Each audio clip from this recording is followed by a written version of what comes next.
Prontinho, estamos gravando. Obrigada, doutor Fleury. A gente passa, então, imediatamente a palavra para você, tá bom? A gente pode fazer assim, Fleury? Você traz um pouquinho, né? Um pouquinho não, né? Porque é a sua trajetória, a sua luta, que é a nossa luta também, né? Super intensa, potente. Então, você possa falar um pouco para a gente, né? E depois a gente abre para um bate-papo aqui com as participantes. Pode ser? Sim, sim. Obrigada. Muito obrigado pelo convite, né, Jussara, Tereza, a todos que estão aqui. É uma honra estar aqui dividindo esse espaço com vocês. Eu sou Fleury Johnson, eu sou do Togo, que é um país do oeste da África. Eu estou no Brasil há 10 anos. Eu me formei em medicina pela UFJ. Agora estou terminando a residência em clínica médica. Eu pesquiso sobre saúde da população negra desde a faculdade. Aí, depois que eu termino, eu fui convidado para ser... Eu sou professor convidado na UFJ para falar sobre saúde da população negra. E para falar, né, do processo da saúde da população negra, né, a gente não pode esquecer, né, sempre de mencionar o racismo como determinante de saúde, né. A gente tem uma política nacional de saúde da população negra que já existe há mais de uma década, mas infelizmente muitos profissionais de saúde ainda desconhecem a existência dessa política. Essa política ela nos ensina, né, ela nos mostra como o racismo, né, age através, né, de diversos viés, né?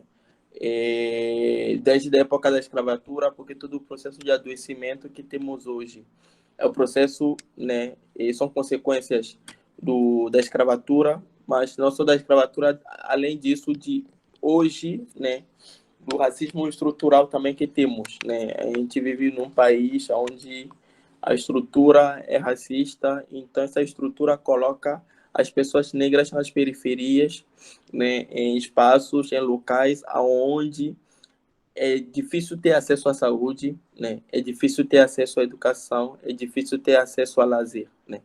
Quando você não tem acesso a lazer, né, você procura lazer por outras formas. Infelizmente, esse lazer você encontra através de quê? Através de comida. Né? Às vezes a pessoa acaba se sujeitando a comer alimentos, né, que são ricos em gordura, ricos em glicose, ricos em açúcar, entre outras coisas, e isso acaba provocando um processo de adoecimento, né? E eu gosto muito de, quando vou falar do processo de adoecimento da população negra, né, da população negra, eu gosto de dividir em fases da vida, né, da infância, adolescência, vida adulta, né, e também da terceira idade, né. E, então, a nossa população, né, ela além de passar por processo de racismo estrutural, passa também por racismo institucional, né? É quando dentro dos espaços públicos a pessoa negra recebe tratamentos diferentes, né, diferenciados que fazem com que ela acaba recebendo atendimentos péssimos, né? Isso faz que ela se afasta desses centros, né? Quando a gente vai falar de saúde, ela acaba se afastando do centro de saúde, não procurando mais consulta, porque ela sabe que quando ela chega na consulta, o que espera ela são preconceitos, né? Frase racista de que você deve ter isso porque é isso, você tá assim porque tal, você está mentindo, será que você não tem alguma infecção sexualmente transmissível, será que quantos filhos você tem, né? Então essas perguntas são muito comuns, né, e acontecem muito com as pessoas negras, né? Então, passando assim, falando agora, né, dessa divisão, né, falando um pouco dessa divisão, e um dado que é muito importante a gente falar e mencionar é que a cada 1 hora e meia uma pessoa negra morre por falta de saneamento básico, né? Então, quando a nossa população está nas periferias, no locais onde não chega a saúde, onde não chega cultura, né? São lugares onde ela acaba entrando em contato com, e, com doenças, né, infectoparasitárias. E essas doenças infectoparasitárias são aquelas doenças que acabam matando as nossas crianças, né, antes dos 5 anos. Antes dos 5 anos, as nossas crianças têm 60% de risco a mais, né, de falecer por uma doença infectoparasitária, né? Então, a gente está falando de hepatite, a gente está falando de giardiase, amebiase, né, de todas essas doenças assim. E antes de 1 ano de idade, né, as nossas crianças têm 90% a mais de falecer por desnutrição, né? E quando a gente está falando de nutrição, a gente está falando diretamente de condições, né, socioeconômicas, né, o que se chama de insegurança alimentar, né? A gente está falando de fome, né? Fome é alimentos pobres em minerais, calorias, que poderiam dar realmente sustento e fazer com que a pessoa possa, né, viver de forma digna e viver, né, simplesmente viver, né? E an, an, antigamente, né, a gente falava muito mais, né, das mortes por bala violenta, né, das mortes violentas, desculpa, né, por bala que acabavam matando a nossa população nessa fase de adolescente para a fase adulta. Mas a gente está vendo, né, por vários relatos que a gente está vendo pela televisão, que essas balas também já estão matando as nossas crianças desde da infância, né? Estão matando desde a infância, né? A gente tem vários casos, né, de João Pedro, Mateus, que acabaram falecendo, né? E vários casos nas comunidades da Maré que aconteceram, né? Aconteceu esse ano, aconteceram ano passado, né? E então, quando você está num lugar onde, quando você vai para a escola, você tem que sair depressa, porque tem tiroteio, né? E tudo isso desmotiva, acaba colocando as nossas crianças fora das escolas, acaba fazendo, quando a gente sabe que a gente tem uma relação direta entre nível de escolaridade e, no futuro, remuneração, né, econômica, né? Isso acaba mantendo a nossa população, né, nessa sempre abaixo, né, da pirâmide, né, socioeconômica aqui no Brasil.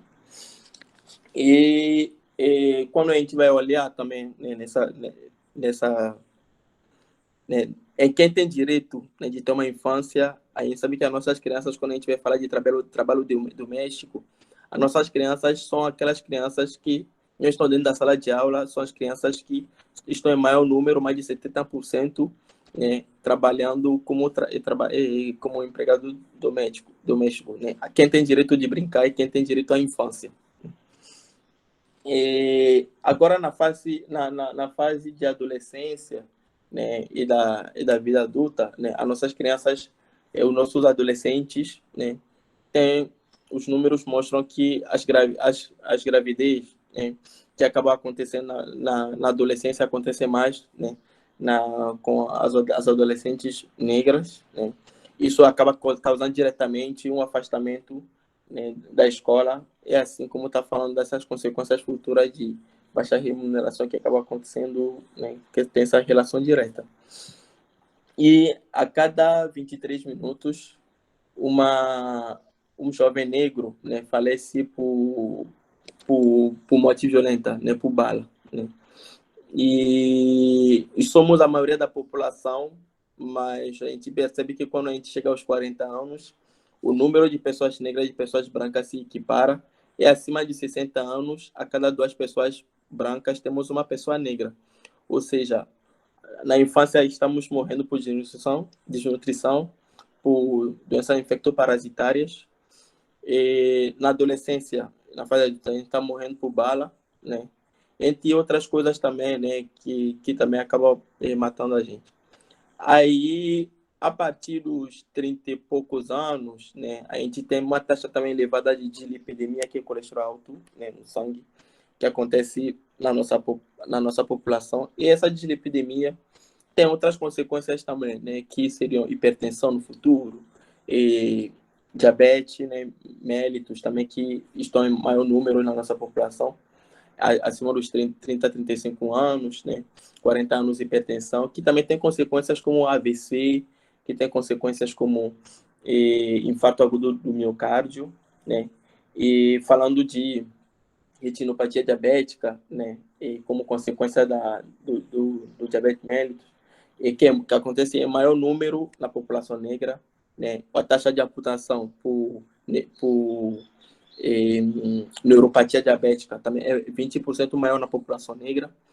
E isso mostra quanto a falta de acesso à saúde tem uma consequência direta sobre o cuidado, sobre o direito de viver, né, e sobre um tratamento, né, digno, né. E a gente sabe que quando a gente não trata uma doença crônica, como a hipertensão, a diabetes, a gente tem umas coisas que a gente chama de história natural da doença, né? Mas porque essa história natural da doença é sempre em maior número na população negra, né? Infelizmente, é devido a todos esses fatores, né, que temos, né, que são diretamente ligados ao racismo, né, estrutural e institucional, né? Às vezes a pessoa até tem vontade de se cuidar, mas chega no centro de saúde e encontra hostilidade, né? Acontece muito. E aí, para hipertensão, né, a gente tem alguns medicamentos, né, que não são recomendados, né? Nos Estados Unidos tem alguns estudos que mostram que os bloqueadores de canal de cálcio devem ser a primeira opção, né, para a população negra.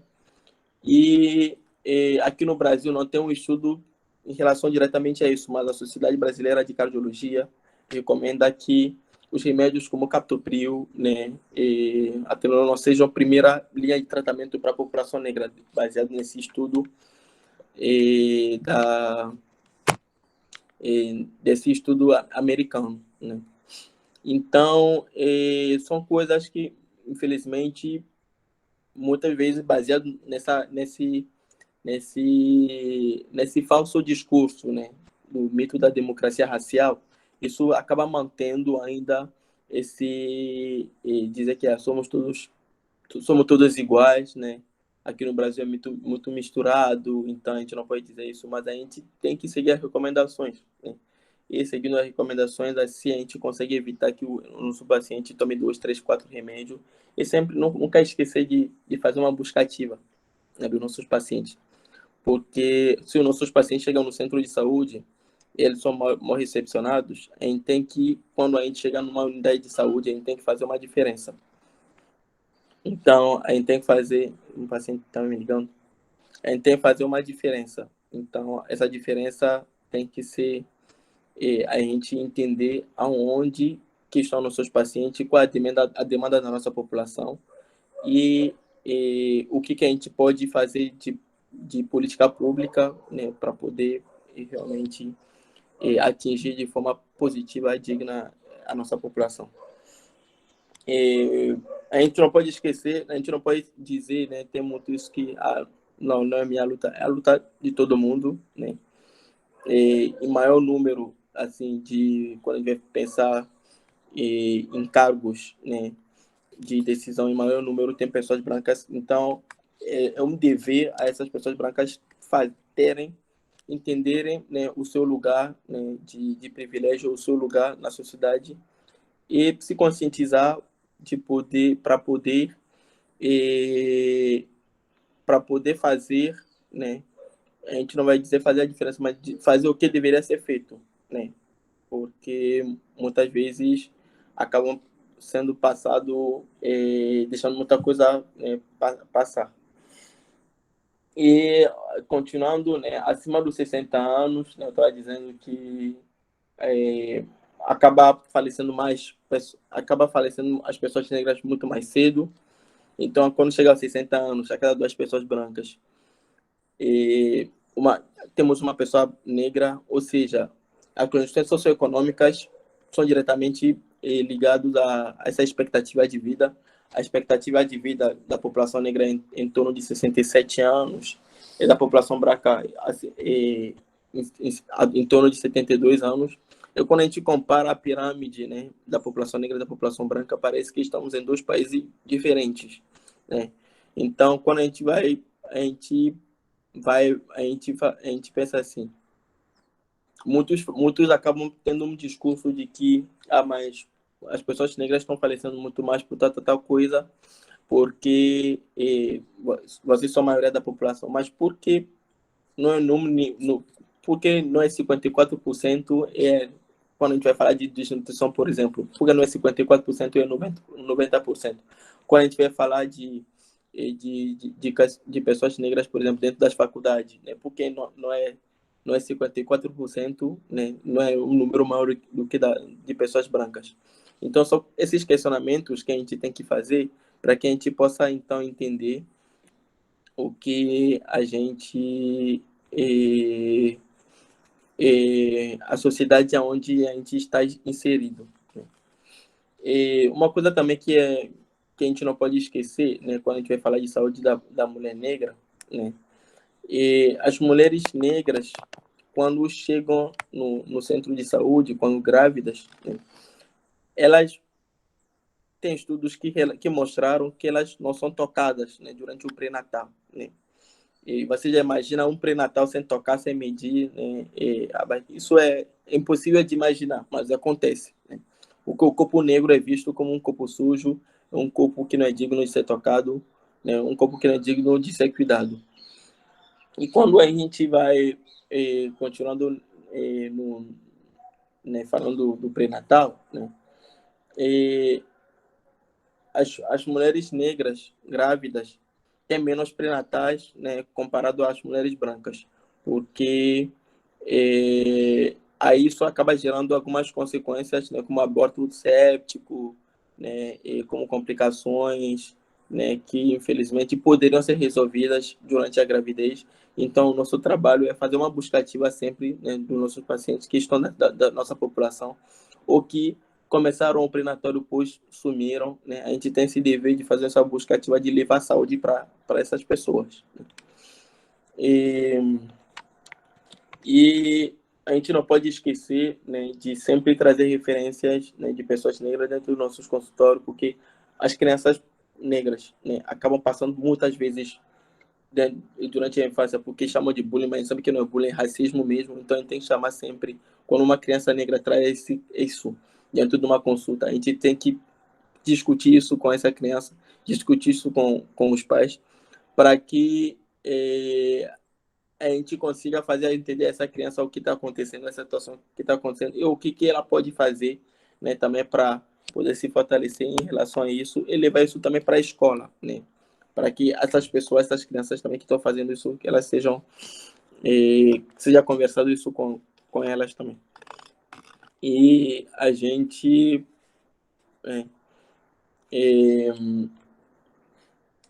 falando uma coisa também, eu estava falando das crianças negras que passam por essas situações de racismo, né? Mas tudo isso acaba gerando esse estresse pós-traumático, acaba gerando adoecimento e falando de saúde mental. E as pessoas negras, né, elas têm mais risco, né, de suicídio, né, do que comparado a as pessoas brancas, né? Então, até os 29 anos, a gente tem a cada 10 pessoas, né, que se suicidam, 6 são negras, né? Tudo isso como consequência da depressão, né? Como consequência do transtorno de ansiedade. E na população negra, a gente tem em torno de 59% da população negra que tem um certo grau, né, de depressão, e um pouco mais de 60% que tem um certo grau de transtorno de ansiedade, né? Então tudo isso tem como causa, né? Tudo isso acontece também pelo fato, né, desse adoecimento constante, desse processo todo constante que o racismo causa, né? Além de propiciar outras condições, né, como falta de emprego, falta de moradia, né? Tudo isso acaba adoecendo a nossa população. E então a gente sempre, como eu estava dizendo, a gente tem que pensar em políticas públicas, né, que a gente possa prover, né, a gente possa propiciar políticas públicas através de dados que a gente tem que registrar nos prontuários. Então, a autodeclaração é importante, né? Os pacientes que têm que se autodeclarar, porque às vezes a gente vê que uma pessoa pode ser negra retinta. Se ela fala que ela é branca, a gente tem que registrar isso, porque isso também explica muita coisa, porque essa pessoa não está se aceitando, né? E a gente tem um processo também de auto-áudio que acontece muito, né? Então, tudo isso gera questionamento, gera dados que a gente vai pensando.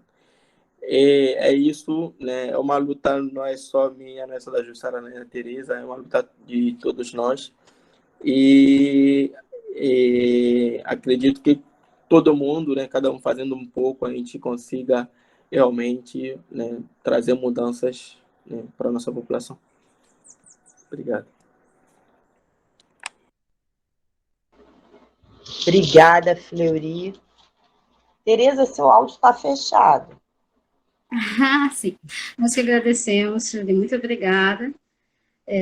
Esperamos vê-lo mais vezes, né? Quem sabe na nossa residência, fazendo parte, né, de uma das disciplinas do nosso eixo, a gente vai conversando, seria uma grande honra. Passo a palavra agora para a professora Jussara, né, que também tem contribuições importantes para trazer para a gente, né, de estudo, de pesquisa e de vida, né? Obrigado. Vai ser uma Fleury, honra. nossa, Fleury, olha, você não vai sair daqui mais não, hein? Você é o nosso também. Você não Nunca sai mais mais. daqui, nunca mais, né? Escola de Serviço Social, UAP, equipe de Serviço Social, estamos todos juntos. E é isso, né? A gente entende que as reflexões que a gente está trazendo aqui, né? Essa roda que a gente está fazendo aqui, ela não termina aqui, a gente continua ela, né, permanentemente, cotidianamente, porque é isso, a luta ela é cotidiana, o enfrentamento ao racismo, ele precisa ser, né, ele não cessa. Eu costumo dizer, Fleury, que a gente nada contra uma tsunami, né? Não é nem contra uma maré, a gente nada contra uma tsunami. E o enfrentamento ao racismo é exatamente isso, né? O nosso corpo, enquanto um corpo negro, ele é um corpo político, né? Então, está colocado aí para a gente não tem escolha. Você trouxe uma questão muito importante, né, que é a questão da branquitude, né? A gente sabe, e eu também tenho dito muito isso, né, que nas instituições de saúde, quem decide, quem está nos espaços de decisão, né, e decide o que fazer com os nossos corpos, ainda em sua grande maioria, majoritariamente, são pessoas brancas, né? E no Brasil, né, a gente tem um Sistema Único de Saúde, que é o SUS, né? O mito da democracia racial, ele também coloca o SUS, né, no centro dessa discussão, porque a justificativa que a gente tem é que todos são tratados da mesma forma, né? A porta de entrada ela é a mesma para todas as pessoas. No entanto, né, você traz números assim que a gente são palpáveis, os números estão aí para dizer, olha, não é coisa da nossa cabeça, né? Os indicadores eles estão aí para dizer para a gente, olha, a população negra, eu acho que você trouxe algo muito importante, que somos mais de 50% da população, né? E aí quando a gente vai, a gente se depara com esses números, tem assim um disparate, uma desproporção enorme, né? Então, é um sistema que todas as pessoas, né, a priori entram, mas todas as pessoas elas não têm os mesmos desfechos no que diz respeito à própria assistência e mais, né, quando a gente vai verificar os índices de mortes e mortes evitáveis. Mortes absolutamente evitáveis. A gente, como Jurema Werneck diz, a gente não está aqui reivindicando grandes tecnologias do SUS. O que a gente reivindica é o que já existe no SUS. Né? E aí, quando a gente vai se deparar com os índices da população negra, a gente tem essa desproporção.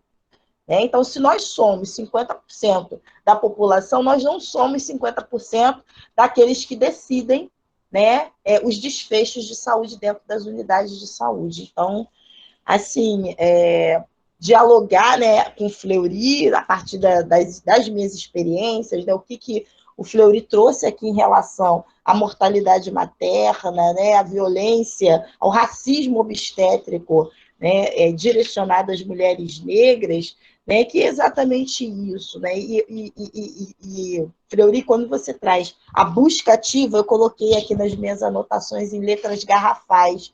Por quê? Porque nós, enquanto assistentes sociais, a gente faz isso o tempo inteiro. Né? Se não presencialmente, né, a partir, né, das nossas ferramentas, pelo telefone, pela construção de redes, né, por esse trabalho, né, que é a nossa intervenção profissional em relação a essa população. E é isso, qual o compromisso que a gente tem tido, né? Não só assistentes sociais, mas todos os profissionais de saúde aqui a gente tem, né? Boa parte de assistentes sociais, mas tem também pessoas que são da área da saúde, são profissionais de saúde.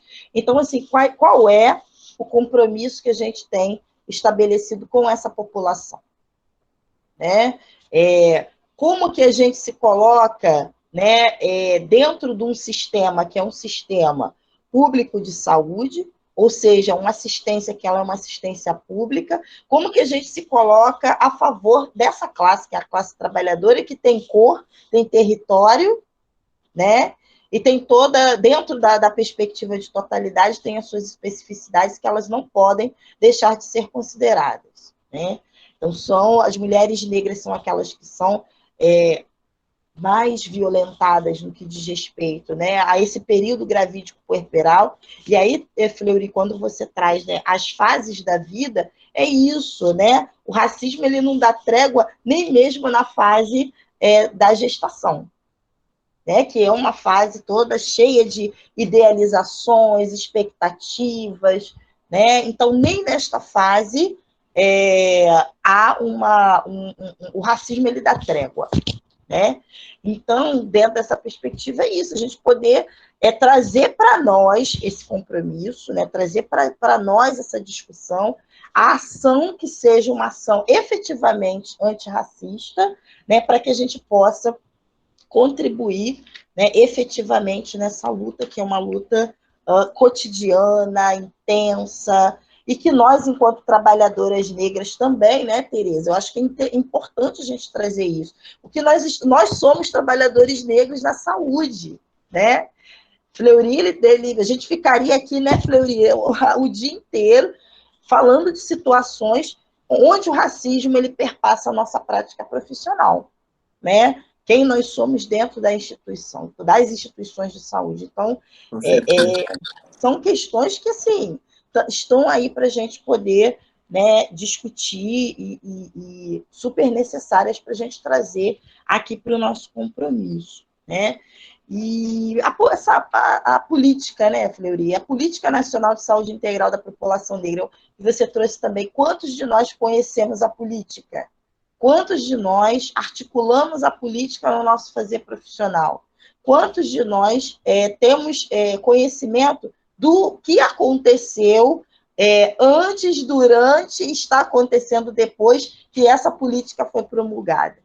Né? Quantos de nós conhecemos a luta do movimento negro, especialmente de mulheres negras na saúde, né? Na própria reforma sanitária, na promulgação do SUS, né? Na luta democrática no país, no nosso país, e que tem muito a ver com a luta dentro do espaço da saúde. Né? Então, a Política Nacional de Saúde da População Negra, como que a gente articula essa política ao nosso fazer profissional? Então, são questões que a gente precisa trazer para a gente, né? Que a gente precisa pensar. Então, essa atividade aqui é o que a gente falou, né, Tereza? Uma das atividades que a gente quer para poder, né, articular essa discussão, né, não só na Escola de Serviço Social, no UAP, mas fazendo essa articulação com outros espaços de saúde, né, de instituições de saúde, hospitais universitários, residências, porque é a discussão. A gente precisa, né, realmente materializar aquilo que a gente entende como prática antirracista, né, de enfrentamento ao racismo. E é isso, né? Os nossos passos, eles vêm de longe, né? Eles vêm de muito longe. Então, diante de tanto desmonte, o desmonte da própria saúde, né? A ofensiva, né? Capitalista, conservadora, né? Que tem aí a saúde como uma grande a menina dos olhos para ser privatizada, né? Porque é isso, né? A gente passamos por esse processo historicamente aqui no Brasil, dessa tentativa da ofensiva de privatização da saúde, e a gente precisa pensar, né, o quanto que a população negra ela é impactada com tudo isso. Né? E o quanto que nós também somos impactados enquanto trabalhadores da saúde, enquanto trabalhadores negros, e que estamos aí, né, dentro dessa discussão, né, com a necessidade de trazer essa discussão sempre, né, para a pauta do nosso dia, do nosso cotidiano, da nossa luta política também.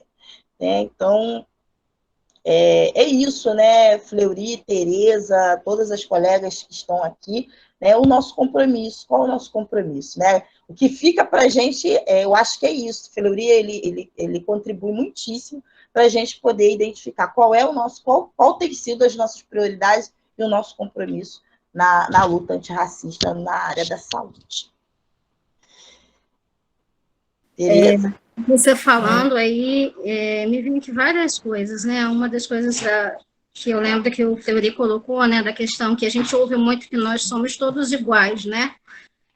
Nós somos todos iguais aí perante a lei, na letra da lei, mas há características não só biológicas, que são diferentes, né, de prevalência, que ele trouxe para a gente, né, de questões de saúde na população negra, mas também, né, Jossara, a gente percebe muito isso de redes de apoio, características culturais, socioafetivas, de diversos tipos de família, e que precisam ser consideradas, né, na nossa condução. Né? Isso também é promover a saúde da população negra, né? Porque se a gente considera as características culturais, de território, né? A gente vai estar atuando junto com essa população numa perspectiva não só de envolver essa população, né? A gente não pode lidar com a população como se ela fosse uma cobaia, ela precisa ser parte do processo, né?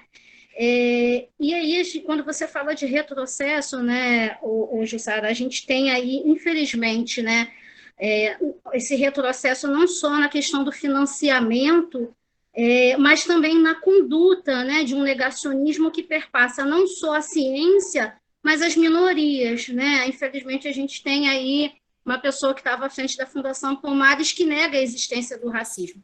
E a gente tem tido esse discurso cada vez mais presente, de que tudo é mimimi, de que não é bem assim, de que as pessoas se vitimizam, né? De um lugar de fala de pessoas que não vivenciam na própria carne, né? Só aonde corta a navalha, só quem sente o corte da navalha é que tem propriedade para falar daquilo que ela sente. Só que a gente vive um constante avanço e retrocesso. E hoje, infelizmente, a gente tem um momento de um profundo retrocesso, de negação, mas acho que é isso, né? A gente estabelecer estratégias de combate é um desafio, né? Entre nós e de envolver aqueles que a gente atende nessas estratégias, né? Para que possa ser dado voz, para que de verdade as pessoas consigam ser envolvidas nesse processo. Acho que é isso que nos motiva a continuar, né? De que para avançar a gente precisa envolver a todos nesse processo, né? E de tentar não esmorecer diante das dificuldades, diante dos retrocessos, né? Perfeito, Tereza. Eu acho que você, sim, nossa, mãe, foi perfeita quando você fala da questão do envolvimento das pessoas, dos sujeitos, das famílias, né? Geralmente, as famílias negras é isso, elas são tidas como famílias disfuncionais, famílias desestruturadas. Mulheres, Exatamente. chefia predominantemente de mulheres, A gente ouviu isso na campanha política, né? Das famílias que são disfuncionais porque são são chefiadas por mulheres, né? E aí é isso, né? É a rede de cuidado, de maternagem que é diferenciada do vizinho, das redes de afeto que perpassam os laços sanguíneos, né? É o vizinho que vem para consulta porque a filha está trabalhando, né? E é isso que tem que ser considerado, né? Essa ampliação do conceito de família, de afeto. E que muitas vezes durante a consulta ambulatória do posto de saúde, mas cadê a sua filha? Cadê o seu filho? Cadê o seu neto? Né? E acho que é isso que a gente precisa estar sempre falando, um diálogo com os profissionais de que a gente tem aí diferenças culturais e de redes de apoio, né? Para o cuidado que perpassam aquilo que a gente tem, aquilo que socialmente é dito como normal, como família, como enfim, né? Esses conceitos pré-estabelecidos e pré-moldados que cabem dentro de muito poucas caixas, né? Sim, sim, exatamente, Tereza. Fleury, vamos ver se. Eu não estou conseguindo ver aqui as mensagens do chat. Tá. Alguém tem alguma pergunta? A gente está chegando aqui no teto do horário do Fleury. Mas é isso, tá, Fleury? A gente volta aqui, a gente quer você de volta, viu? Com certeza, quero sempre à disposição. Né? Tem, Tereza, você está conseguindo ver alguma pergunta, alguma colocação? Está fechado o seu áudio. Algumas sim. Espera aí. A professora geralmente a maioria as pessoas estão colocando mesmo de identificar. Não fizeram perguntas ainda, né? Acho que alguém que tem alguma pergunta, né? Por favor. Eu acho que a Eliane quer falar. Oi, Eliane. Tá lindona. Bom dia, bom dia. Quero aqui falar rapidinho com vocês. Saudar a presença, a participação aqui de Fleury. Seja bem-vindo. Agora você já é nosso. Obrigado. Pode ter certeza que você vai ser muito requisitado aí nos nossos debates. Podem contar comigo. Considerações super importantes, né? Eu queria só apontar, fiquei aqui pensando, né? Na semana passada a gente teve um encontro super importante que Jussara e a professora Eliane Assis participaram com a gente no nosso curso de extensão, onde elas trouxeram falas super importantes, né? E uma das falas que foi muito presente, a gente estava com um grupo muito grande de assistentes sociais que atuam na saúde e de discentes também, era uma das falas que foi muito, muito enfática, foi a questão de como essa negligência com a população negra, né, e sobre os estudos, né, da saúde, né, o quanto o racismo ele também influencia os estudos e as pesquisas, né, e uma das questões bem enfáticas que foram colocadas foi a questão da dor, né, que as pessoas enquanto os processos de dor são minimizados e as pessoas trabalhadoras, negras, elas são as poliqueixosas, né? E como os processos de dores eles são tratados como um processo. E aí eu fico pensando enquanto os estudos, por exemplo, de doenças traumáticas são atravessados pelo racismo, porque quando a gente vai ler os estudos disponíveis, diz que a predominância de grande parte de doenças traumáticas são caucasianas, são para pessoas brancas, né?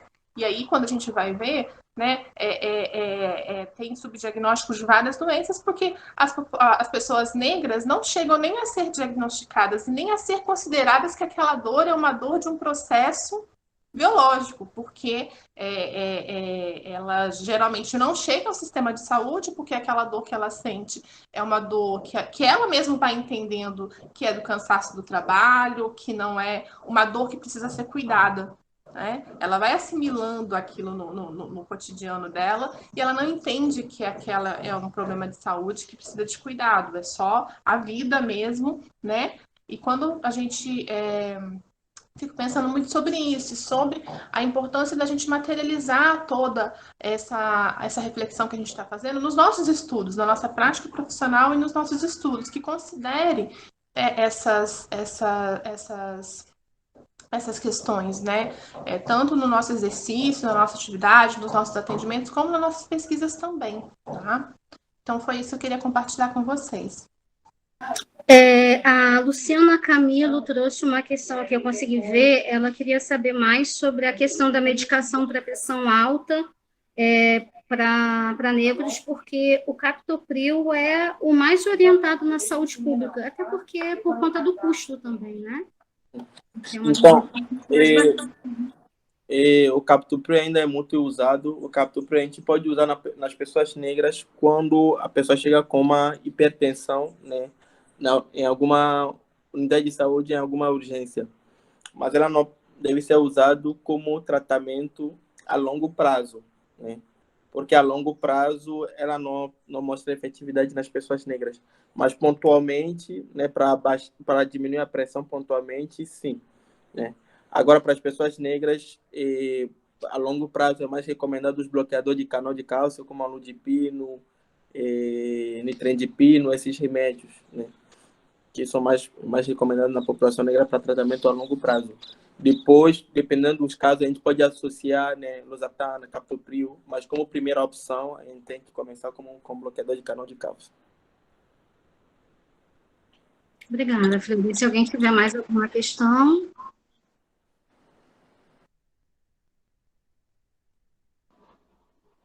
Eu não consegui ver aqui. Você está conseguindo ver? É porque eu estou no celular. Aí o celular fica mais limitado, né? Eu também estou no celular. Porque a gente tentou fazer a reserva da sala da residência multiprofissional, que estava não estava cheia, né? A gente não conseguia ver. Então está todo mundo no seu quadradinho aqui, mas eu estou conseguindo ver mais ou menos. Mas assim, doutor Fleury, existe alguma referência de ambulatório, por exemplo, né, específico aqui no Rio de Janeiro para a saúde da população negra? Porque, assim, a partir da questão da Luciana, né, talvez a dificuldade das pessoas, não só de não saberem dessa questão, mas também de dialogar com o médico, né, de questionar e falar assim, olha, eu não posso usar essa medicação a longo prazo, primeiro porque dificilmente vão ter essa informação. Mesmo que tenham, né? Acho que ainda existe uma resistência a não ser que o médico pergunta se você tem alguma alergia medicamentosa, não é? Mas dificilmente alguém vai conseguir ter esse diálogo de, olha, essa medicação a longo prazo, ela não é indicada para ser usada porque eu sou negra, né? Acho que a gente ainda tem muitas barreiras a serem mantidas aí. A gente ainda tem muita barreira, né, em relação a isso, porque ainda os médicos, né, são ainda vistos como os detentores do saber, né, então não acabam empoderando os pacientes, né, para que eles possam realmente entender os seus tratamentos e que a decisão também seja compartilhada, né? Então ainda falta muito isso, né, para que realmente o tratamento para a nossa população seja feito de forma adequada. E ainda é uma falta, né, de ambulatório, né, de cardiologia especializada para a população negra aqui no Brasil, né, no Rio de Janeiro, no Brasil, né. Eu estou terminando a residência de clínica médica agora, né, minha intenção agora é fazer cardiologia para depois me especializar só nisso, né. Estou fazendo isso agora a nível de clínica médica, mas eu quero também fazer isso a nível de cardiologia, para que a gente possa cuidar da nossa população de forma mais digna. Ai, que bom, cardiologista. Nossa, mãe, muito importante. A Luciana falou, né, que por anos ela usou captopril, a minha mãe também, ela usou captopril, chegou até um ponto que já não estava, ela vivia com 23 de pressão. Então, até a gente entender isso, entender esse processo, é como a Luciana também colocou informação que não chega para a gente, né? Ela precisou, quando ela mudou a medicação, foi necessário mudar a medicação, tudo também se estabilizou. Então, vejam, é isso, né? Como que a vida da gente ela é colocada, né, em xeque, como descartável, né? E a morte que ela não é uma morte, não é uma morte natural, né? É como o João Batista diz, né? É uma morte que é uma morte desgraçada, né?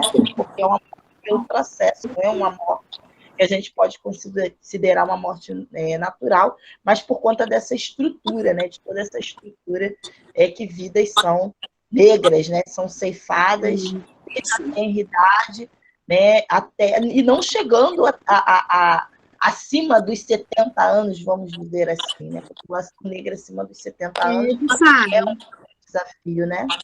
A Adriana falou uma questão importante, que ela trabalhou muito tempo no laboratório de pediatria, na pediatria, na Universidade do Espírito Santo, e que era comum os residentes não quererem ficar no corpo das crianças negras, que eram oriundos majoritariamente das periferias das comunidades do Espírito Santo, né?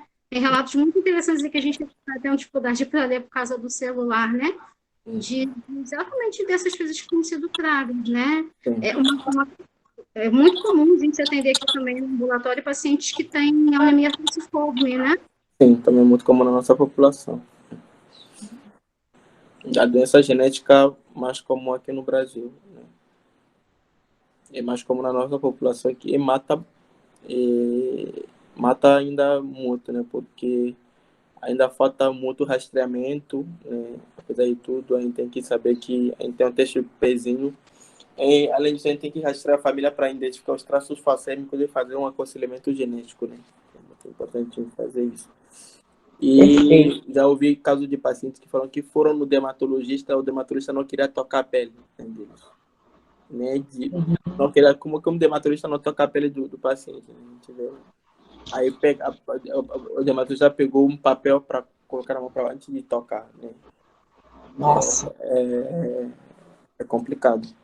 Demais. Aproveitando a sua fala, Fleury, a Adriana ela está perguntando como que está a questão do debate étnico-racial na formação médica e na atuação profissional.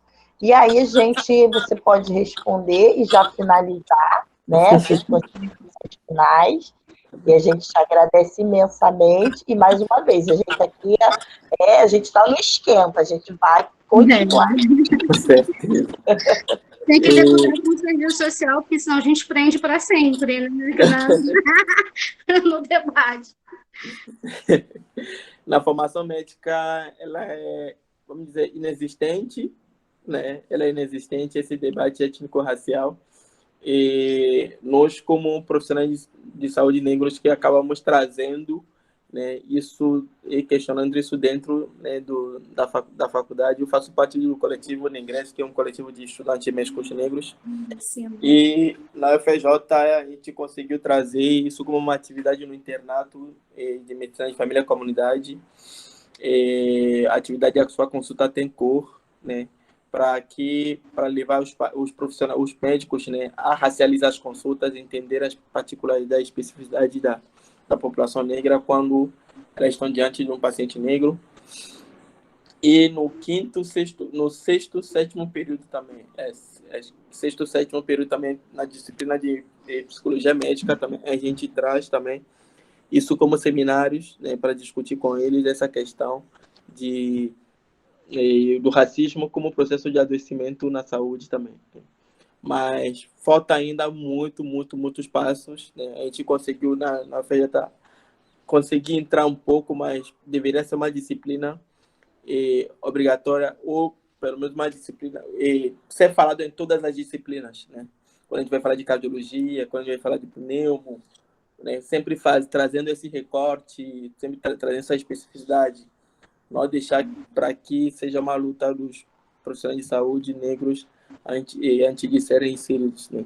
Então a nossa luta é essa, que isso seja reconhecido, né, como disciplina, e assim a gente possa de fato conseguir mudar, né, as próximas gerações de profissionais de saúde que vão surgir. Aí gostaria de agradecer mais uma vez, né, a todas aqui pelo convite. E estou à disposição, né? Dessa vez foi um pouco corrido, mas a gente vai ter outras oportunidades de conversar sempre muito mais, né? E uma honra estar aqui com vocês e parabéns, né, por tudo. Muito obrigada pela presença, pela disponibilidade. E nos aguarde, né? Haverá outras solicitações, sem dúvida, né? Até porque as pessoas já estão colocando, poxa, não finaliza, né? Já tem mensagem ali, não vai embora. Infelizmente eu tenho A consultado. ideia é a gente fazer outros encontros, né? Com mais calma, né? Porque a gente ainda tem muita coisa aí para ser discutida, né? Com Muito certeza. pouco tempo e muita coisa necessária e urgente para compartilhar, né? O assunto é grande. Tá bom. Obrigado. Obrigada, Tchau, tchau. obrigada, Fleury, Obrigado. obrigada a todas e todos que estiveram aqui com a gente. E até a próxima. Obrigada, Eliane, Obrigado. Até a próxima. Tereza, Tiago, beijos. Beijo. Obrigada. A gente envia os certificados, pode deixar que as presenças foram registradas, tá bom? Obrigada. Obrigado. Tchau, tchau. Tchau.